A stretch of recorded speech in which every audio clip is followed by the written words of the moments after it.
Hello team, welcome to another ATP Geopolitics video. There it is, with myself, Jonathan MS Pierce's Ukraine War news update. First part thereof for the, goodness me, 3rd of March 2024. I'm going to be quite quick and not do my other section in this video because I've got to shoot off to take my son to rugby practice this morning, and then I'll have to finish off my videos after that. Anyway, we'll go to where we normally start. Ukrainian general staff figures for the Russian losses for the Russian losses for the day before. All the usual caveats apply. You can find them in the description to the video below. High numbers again in a number of these categories. 1,160 personnel lost. That's well above average, well over double. Well, actually, 576 is the average, so that is about double the average. 16 tanks, 28 armoured personnel vehicles, 35 artillery systems. Both of those, all three of those are at least double the average. And then we have 65 vehicles and fuel tanks, 3 pieces of special equipment, and 1 aircraft listed there as well. Okay, we're going to talk a little bit about aircraft before I look at Andrew Perpetua's stats. We've got 2 days worth of Andrew's stats. Now, yesterday, there were claims that 2 aircraft were shot down, Su-34, Su-35 in the eastern direction. But the claim is, or the original claims that these were shot down would have meant $86 million worth of planes and irreplaceable pilots. That is something of an issue. There were later kind of claims that actually one of those planes might not have been shot down. Multiple official and unofficial sources, says Spartan News, are confirming today's Su-34 shoot down, but maybe backtracking on the Su-35. The East Air Command confirms that downing of the enemy Su-34. As for the combat work reported an hour ago, unfortunately only 1, so it might be retracted. Now, there's also been a number of people questioning the stats that the Ukrainian general staff are releasing concerning these shoot downs, and it's, I think, a little bit unfair, because they are expecting confirmation, visual confirmation of these jets being shot down. And I've talked to you previously about how that will happen 100 kilometers behind enemy lines. You're not going to get drone footage of this happening. This will be coming from seeing something on a radar, shooting air defense missiles at them, watching air defense missile fire towards a plane, and the plane disappearing from radar. And that's, I presume that's usually what the evidence is going to be. And you can't supply that to people on social media to go, oh, okay, well done, you were being accurate about that. So many people are saying, you know, both sides are lying. And these are good OSINT people saying, actually, both sides lie. I'm not going to be heralding these claims from the Ukrainian general staff about Su-34, Su-35s, etc., being shot down without confirmatory evidence. And I think that's a bit of a problem, because one of the best bits of evidence we are seeing, have I got it? Yeah, for the first time since the beginning of the full-scale invasion in eastern Ukraine, everything is clear. Not a single enemy aircraft observed within the past 4 hours, says Aleshchuk. Now, Aleshchuk himself was called out because he, and I showed you that video footage yesterday of an explosion of supposedly where a plane had come down, and that was near Mariupol. And the reason why there was some evidence of that is because lots of people around Mariupol have phones, and if something blows up, if a jet lands near there, then there's more chance of it being caught on camera in some way. Now, he said, look, this is evidence of a plane being shot down. Released that yesterday, and other people were like, actually, that footage was from the 28th. Now, that's interesting, because it's not to deny that a plane's been shot down. It's like which plane it was and on what day. So he had made a claim that it was one from that day, and actually it was one from a couple of days ago. Well, okay. So it wasn't that plane, it was another plane, but it's still a plane being shot down. There's still confirmatory evidence of at least one of those planes being shot down. And so people called him out on that, and then said, well, therefore, we can call into question all these claims about jets being shot down. And I'm like, no, not so much. Like, I'm not trying to be positive for Ukraine here, but I also think the Ukrainian general staff is not to their advantage to lie about stats. When you've got open source intelligence people working, and are generally working in unison with the Ukrainians, as in most open sources aren't anti-Ukrainian. But if they then start finding out that the Ukrainian general staff are lying overtly, you will get a lot of people starting to get really skeptical about the Ukrainian claims, and that will work against the Ukrainians. It's just not a good move. So I think it's in the best interest for the Ukrainian general staff to be as accurate as possible. I think at the beginning of the war it was a different story, but now, 2 years into the war, that's what I feel. Now, then if we have claims that there are no Russian planes in the air for 4 hours, which is the first time for like forever since the beginning of the full-scale invasion, that's the first time in 2 years no planes have been over Ukrainian occupied territory for 4 hours. If you hadn't shot down planes, that would make no sense. Right, they're in the middle of trying to take back territory, or take territory in the Avdiivka direction. Sorry, not take it back, to take it. And they are using these glide bombs to great effect. If you've got 4 hours of that not happening, then there's no explanation for that unless the Russians have had planes shot down. So I think when you start looking at the behavior of the Russian VKS and some evidence to support. We've got some satellite imagery to support shoot downs, and we've got some video evidence to support shoot downs. Now, I think we are justified in believing what the Ukrainian general staff is saying here, and especially when they go, okay, we're not so sure about the second one, but the first one definitely you shot down for yesterday. Then at least they're trying to manage accuracy there. Now, some of these categories, 65 vehicles and fuel tanks is huge, and 35 artillery systems, 28 APVs is significant numbers. Now, you can question these huge numbers, but then when you have a day like yesterday, this is yesterday's figures for the Russian losses and the Ukrainian losses for the day before. Now, that is something like, I don't know, I'm guessing a 6-to-1 ratio advantage. That's a huge set of numbers. And this is why, I mean, goodness me, Andrew Perpetua needs a pat on the back, at least a pat on the back. The guy is amazing. His team is amazing for just doing this task that no one else is doing. I don't see international and military organizations doing this. This is a bunch of guys in their own free time doing this work, and my goodness, and all of this is evidence with links on the original documentation to the right hand side of these columns. There is a link for each of these, and they work really hard to cut out duplicates and whatnot. So this is a huge haul for the Ukrainians. Let's see what the Ukrainians have lost. I would cut out that drone for a start. A number of pieces of artillery, not particularly high value, a couple of tanks, unknown tanks, a BMP-1 and a man-cat sort of truck, a couple of civilian vehicles. Really not huge there. That Coyote TSV, that's a UK provided vehicle, which is a pretty decent vehicle actually. Abandoned, got stuck in the mud, I think. Anyway, when you look at then the Russian losses, there's a Panzer air defense damaged, but it's a minimal one. That's the one I showed you yesterday, so I'd pretty much ignore that. A couple of Muron Ps, some engineering vehicles, excavators and whatnot, and then, goodness me, look at the list of tanks. T-80 BVs, a number of those, quite a lot of those. T-62s, a T-90M thrown in there, which I'll talk about in a second. T-72s, just a whole host of tanks there. Just a massive number of tanks. Infantry fighting vehicles, BMP-1s, BMPs, BTRs, and whatnot. And APCs, just a huge number of MTLBs and a couple of BTR-80s thrown in as well. So this is a bad day at the office for the Russians, and then a host of trucks and civilian vehicles. Just the mass has a value that far outstrips the Ukrainian value in that day. And it's not just the monetary value for replacement, but it's the practical utility of these vehicles, pieces of equipment as they are lost, and what does it mean that Russia can't do. That's the value. Okay, then we look at today's losses, so or for the last 24 hours. And again, the stats are not good for Russia. We're talking at least a 3-to-1, probably 3.5-to-1. But if you take out the decoy at the bottom, then it's slightly better for the Ukrainians. Let's look at Ukrainian losses. A couple of pieces of artillery that aren't huge. These aren't like massively valuable ones. They're not like Caesars and whatnot. A few T-64s, BMP-2s, BMP-1, sorry. An upgraded M113 armoured personnel carrier from the Dutch, a YPR 765. A few pickup trucks. So it's not really very high value stuff there. Then we go to the Russians. We've got some comms equipment. We've got a Grad being destroyed, multiple launch rocket system. A number of tanks there. T's not as many as the day before, but certainly a few. 6 tanks taken out, and then a whole host of BMP 1s and 2s for infantry fighting vehicles getting taken out.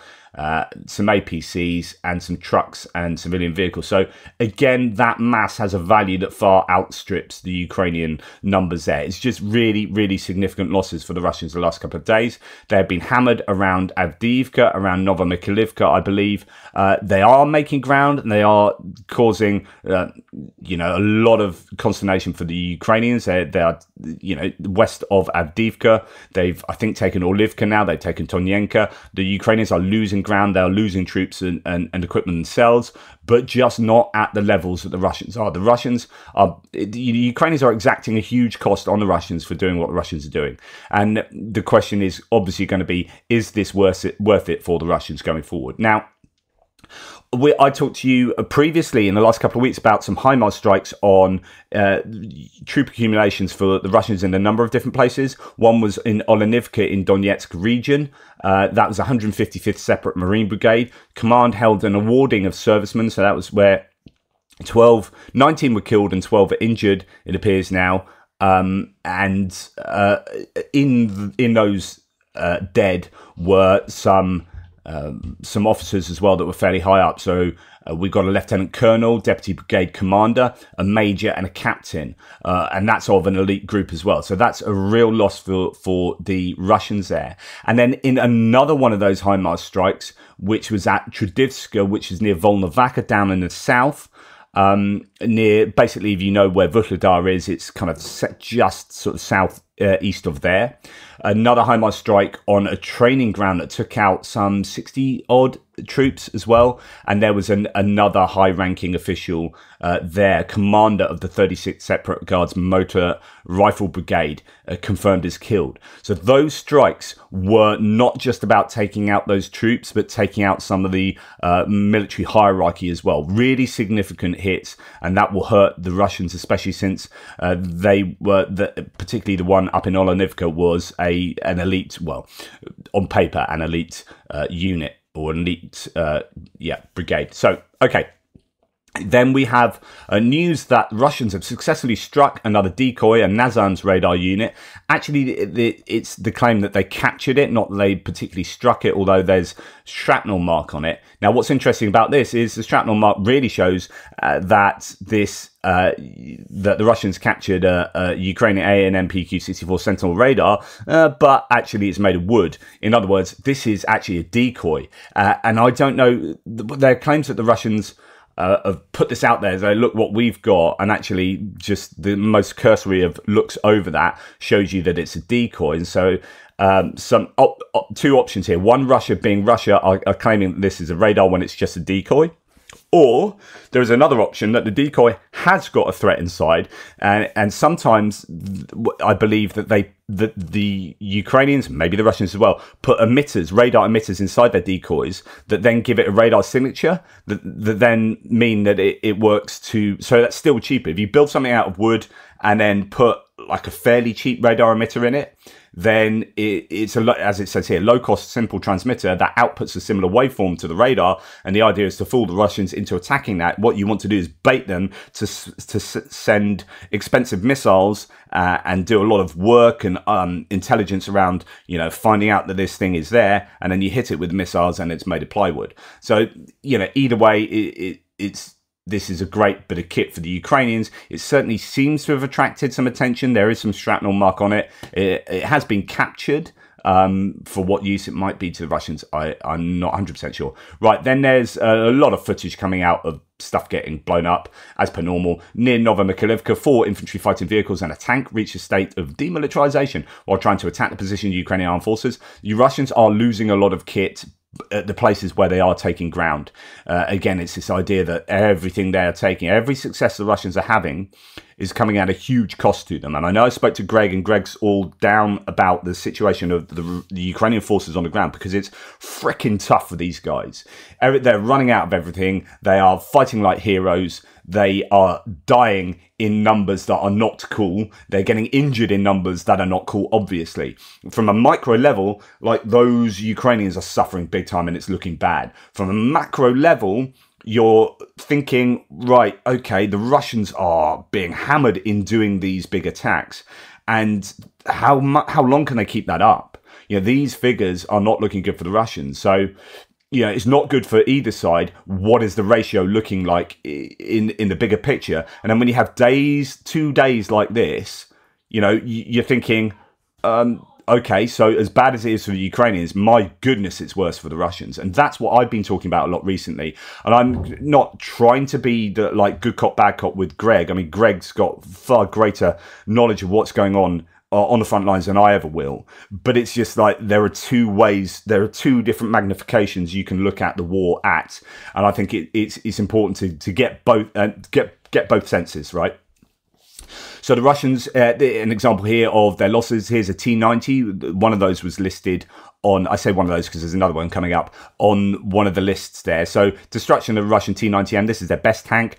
As I said the other day, months and months ago, they'd lost something like 44% of their T-90Ms. They've only got 100 of these built, right? And so now I'm thinking they must have lost at least 2/3 of them. Anyway, so Avdiivka front, you've got T-90M and a T-80 being taken out there. And you've got another T-90M being hit in the Yampolivka-Terny area. So they're just losing these top tanks far too often for their liking. And as far as some of the Ukrainian equipment, this is worthy of note. So as a result of 2 ATGMs, 2 anti-tank guided missile strikes on a Bradley, in the Avdiivka direction, one of the missiles hit the onboard ARAT dynamic protection units, so like the ERA, the explosive reactive armor, which completely contained the attack. So one ATGM was foiled by the ERA effectively, and the other only caught the blocks on the machine's turret. The infantry fighting vehicle remained on the move, none of the crew members were injured, and it carried on doing its work. I mean, this is why the Ukrainians are happy to receive what is now outdated. These are old bits of kit. There's some talk on Twitter yesterday that why are the American military replacing the Bradleys, as old as they are, with stuff like Strikers that don't have as good armor and they aren't as offensive, carry these decent guns and tow missile systems, possibly more effectively than the Strikers with the similar kind of offensive equipment. Why is the military replacing the Bradleys? The Bradleys are proven to be decent. So I don't know. Here's an example of how an old bit of kit is doing its job. As Chuck Farrow, who I don't normally refer to, but he says shrugging off the hits. I just like that. Is shrugging off the hits and carried on doing its job. So good stuff there. But things are tough for the Ukrainians. I'm not trying to paint things in an overly positive view.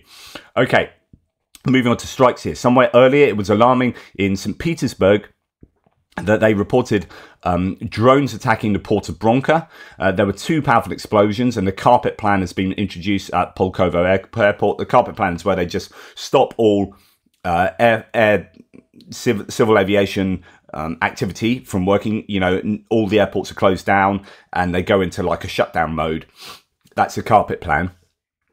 That happened around St. Petersburg. So there were a lot of Ukrainian drones active over Russia and, as we'll find out, over Crimea yesterday. Really big day, a big evening. And as far as I can work out, there were no missiles or drones into Ukraine. And I've been long warning about how Ukraine are supposedly procuring Shahed equivalent drones, manufacturing them, getting them from abroad, whatever, at a rate that Russia is doing so. And at some point, we're going to see significant strikes into Russia and occupied territories of Ukraine. Well, last night was one of those nights, okay? So massive explosion occurred in the Russian-occupied Feodosia, southeast of it's a port southeast of Crimea. Air defense is active and possibly hit the first drone, but the second explosion seemed to be ground-based and far more powerful. So there appears to be explosions happening on the ground with seemingly targets hit in Crimea. Oil base was attacked in Feodosia, says one claim. Not sure if this was one of the Pantsir sites or if we're looking at the S-400 site on top of the mountain near Feodosia. Here are a few places to start looking, and for the mountain-based S-400, and there are some geolocations there. So people wondering whether it's the oil base, people wondering whether it's S-400 or Pantsir sites, air defense sites around Feodosia. But the point is this. overnight, the Russians claimed that they were attacked by 38 drones and shot them all down. Of course, the Russians claimed that. So all drones were shot down. Of course, when you have ground-based explosions, it's unlikely. And just on previous form, it's incredibly unlikely that Russians shot them all down. Now, 38 drones is possibly the biggest drone attack I've seen on Crimea. 38 seems rather a lot. But actually, there are claims that there were 50 to 60 explosions over Crimea last night from locals, right? So the Crimean bridge was closed. Main bypass north of Feodosia was closed. There was a lot of activity in Crimea. The point is that we will start to see, I think, these larger waves of Ukrainian attacks on Russian sites. And this is going back to the idea when I was speaking to Greg yesterday about I am more positive for the Ukrainians going forward. I just think that in terms of manufacturing and procurement, they are on a level with Russia and will only improve. And we'll start seeing more incidents like this. And I think that more news will come out about the strikes in Crimea as the day goes by. Now, adding to that, let's refer back to 2 nights ago when Odessa was hit and that building seems to have collapsed at one end.